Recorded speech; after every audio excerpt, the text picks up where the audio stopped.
Hello students. बेटा, आज हम आपकी क्षितिज की पुस्तक से कविता करने जा रहे हैं। बच्चे काम पर जा रहे हैं और इसके रचयिता हैं राजेश जोशी जी। तो पहले हम इनकी जीवनी पढ़ लेते हैं। राजेश जोशी का जन्म सन 1946 में मध्य प्रदेश के नरसिंहगढ़ जिले में हुआ। उन्होंने शिक्षा पूरी करने के बाद पत्रकारिता शुरू की और कुछ सालों तक अध्यापन किया। राजेश जोशी ने कविताओं के अलावा कहानियां, नाटक, लेख और टिप्पणियां भी लिखी। साथ ही उन्होंने कुछ नाट्य रूपांतरण भी किए हैं। कुछ लघु फिल्मों के लिए पटकथा लेखन का कार्य भी किया। उन्होंने भर्तृहरि की कविताओं की अनुरचना भूमिका कल्पतरु यह भी एवं मायाकोव्स्की की कविता का अनुवाद पतलून पहिना बादल नाम से किया है। कई भारतीय भाषाओं के साथ साथ अंग्रेजी, रूसी और जर्मन में भी राजेश जी की कविताओं के अनुवाद प्रकाशित हुए हैं। राजेश जोशी के प्रमुख काव्य संग्रह हैं एक दिन बोलेंगे पेड़, मिट्टी का चेहरा, नेपथ्य में हंसी और दो पंक्तियों के बीच। उन्हें माखनलाल चतुर्वेदी पुरस्कार, मध्य प्रदेश शासन का शिखर सम्मान और साहित्य अकादमी पुरस्कार से सम्मानित किया गया है। राजेश जोशी की कविताएं गहरे सामाजिक अभिप्राय वाली होती हैं। वे जीवन के संकट में भी गहरी आस्था को उभारती हैं। उनकी कविताओं में स्थानीय बोली, बानी, मिजाज और मौसम सभी कुछ व्याप्त है। उनके काव्यलोक में आत्मीयता और लयात्मकता है तथा मनुष्यता को बचाए रखने का एक निरंतर संघर्ष भी। दुनिया के नष्ट होने का खतरा राजेश जोशी को जितना प्रबल दिखाई देता है, उतना ही वे जीवन की संभावनाओं की खोज के लिए बेचैन दिखाई देते हैं। प्रस्तुत कविता में बच्चों से बचपन छीन लिए जाने की पीड़ा व्यक्त हुई है। कवि ने उस सामाजिक आर्थिक विडंबना की ओर इशारा किया है जिसमें कुछ बच्चे खेल, शिक्षा और जीवन की उमंग से वंचित हैं।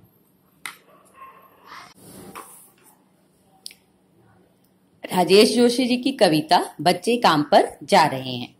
कोहरे से ढकी सड़क पर बच्चे काम पर जा रहे हैं। सुबह सुबह बच्चे काम पर जा रहे हैं। हमारे समय की सबसे भयानक पंक्ति है यह। भयानक है इसे विवरण की तरह लिखा जाना चाहिए इसे सवाल की तरह। काम पर क्यों जा रहे हैं बच्चे?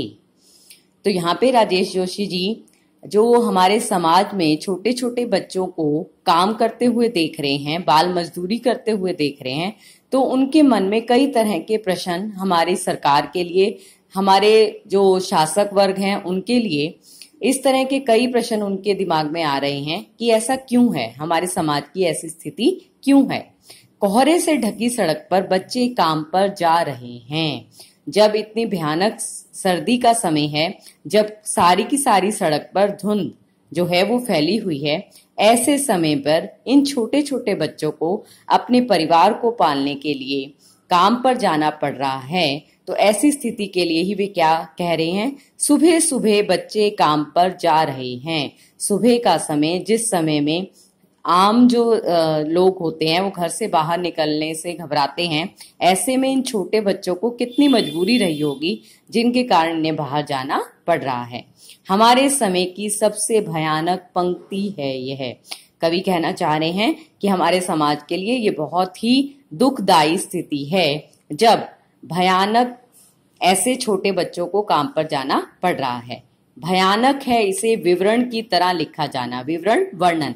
कवि कह रहे हैं कि मुझे बहुत ही दुख हो रहा है इसे इस तरह से लिखते हुए। इसका वर्णन करने की तरह लिखा जाना जो है वो और भी भयानक है।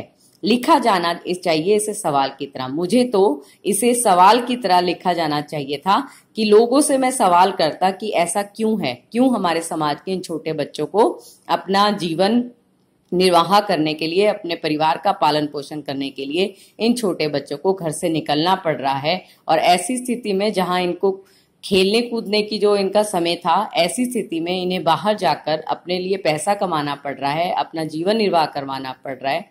तो ऐसी स्थिति क्यों है हमारे समाज की? काम पर क्यों जा रहे हैं बच्चे? यही प्रश्न जो है कवि के दिमाग में आ रहा है कि ऐसी स्थिति क्यों है हमारे समाज की कि इस गरीबी के कारण इन छोटे बच्चों को बाहर मजदूरी के लिए जाना पड़ रहा है। क्या अंतरिक्ष में गिर गई हैं सारी गेंदें? क्या दीमकों ने खा लिया है सारी रंग बिरंगी किताबों को? क्या काले पहाड़ के नीचे दब गए हैं सारे खिलौने? क्या किसी भूकंप में ढह गई हैं सारी मदरसों की इमारतें। यहाँ कवि कह रहे हैं कि क्या अंतरिक्ष आकाश में चली गई हैं। वो आम बच्चे जो कि गेंद से खेला करते हैं अपने कह लो मनोरंजन के लिए, अपना समय बिताने के लिए, वो सारी की सारे जो खेल हुआ करते थे वो खेल सिर्फ अमीरों के लिए हैं। क्या ये इन बच्चों को नहीं मिल पा रहे। क्या अंतरिक्ष में चली गई हैं इनकी गेंदें। क्या दीमकों ने खा लिया है। दीमक जो कि आपने देखा होगा लकड़ी पे तरह लग जाती है, कई कई चीजों पे लग जाती है, जिस वजह से वो चीज पूरी तरह से नष्ट हो जाती है, तो उसके लिए कहा गया है क्या दीमकों ने खा लिया है सारी रंग बिरंगी किताबों को। किताबों पर क्या रंग बिरंगी जो किताबें होती हैं जिन पे कई तरह का ज्ञान बच्चों को मिल पाता है, तो क्या इनके लिए वो किताबों पर दीमक लग गई है। क्या काले पहाड़ के नीचे दब गए हैं सारे खिलौने। बच्चे जो कि खिलौनों से खेल के बहुत खुश हुआ करते थे, तो वो सारे खिलौने जो हैं इनके लिए क्या पहाड़ के नीचे दब गए हैं। क्या इन्हें नहीं मिल पा रहे हैं। क्या किसी भूकंप में ढह गई हैं सारे मदरसों की इमारतें। मदरसों विद्यालय स्कूल।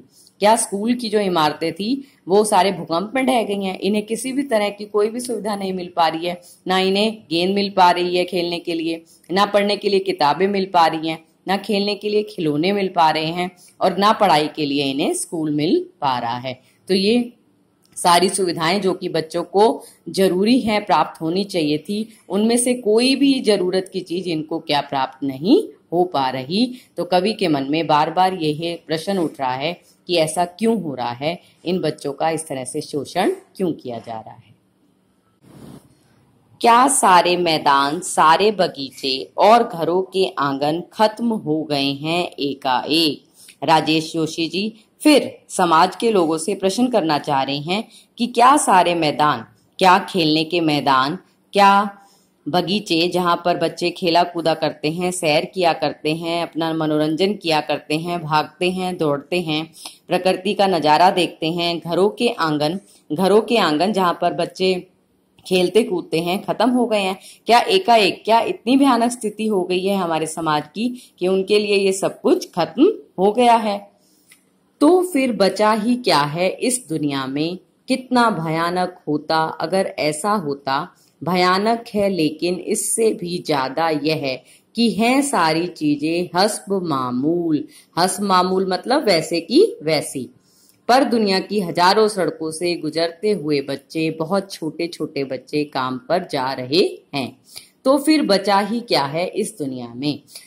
राजेश जोशी जी फिर पूछना चाह रहे हैं कि अगर ऐसा है कि बच्चों को ना तो खेलने की सुविधाएं मिल पा रही हैं, ना उनको पढ़ने के लिए किताबें मिल पा रही हैं, तो वे पूछना चाह रहे हैं कि फिर इस दुनिया में रह ही क्या गया है। अगर बच्चों का इस तरह से शोषण किया जा रहा है, उनसे बाल मजदूरी करवाई जा रही है, तो ये हमारे समाज के लिए, राष्ट्र के लिए बहुत ही भयानक स्थिति है।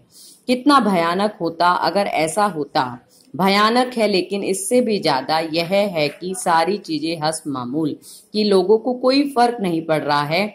छोटे बच्चों को मजदूरी करते हुए देख रहे हैं लेकिन किसी को कोई भी फर्क नहीं पड़ रहा, सब वैसे का वैसा ही चलता आ रहा है। बच्चों को लोग मजदूरी करते हुए देखते हैं लेकिन कोई भी उनको इस तरह से उनका शोषण करते हुए रोक नहीं रहा है, कोई भी उनके लिए खड़ा नहीं हो रहा है, कोई भी उनके अधिकारों की मांग नहीं कर रहा है। तो ये स्थिति क्या है हमारे समाज के लिए अति भयानक है। पर दुनिया की हजारों सड़कों से गुजरते हुए बच्चे, बहुत छोटे छोटे बच्चे काम पर जा रहे हैं। अगर इसी तरह से ये बच्चे काम पर जाते रहे तो हमारे समाज के लिए बहुत ही दुखदायी होगा, क्योंकि ये भविष्य के निर्माता हैं। अगर ऐसे ही ये नींव जो है हमारे समाज की इस तरह से बिखरती गई, उनको उनका जो उत्साह, जोश कह सकते हैं कि वो खत्म होता रहा, जहां बच्चों का पालन पोषण होना चाहिए था उस तरह से पालन पोषण नहीं हो पा रहा, तो ये हमारे समाज के लिए बहुत ही दुखदायी स्थिति है और दुखदायी रहेगा। धन्यवाद।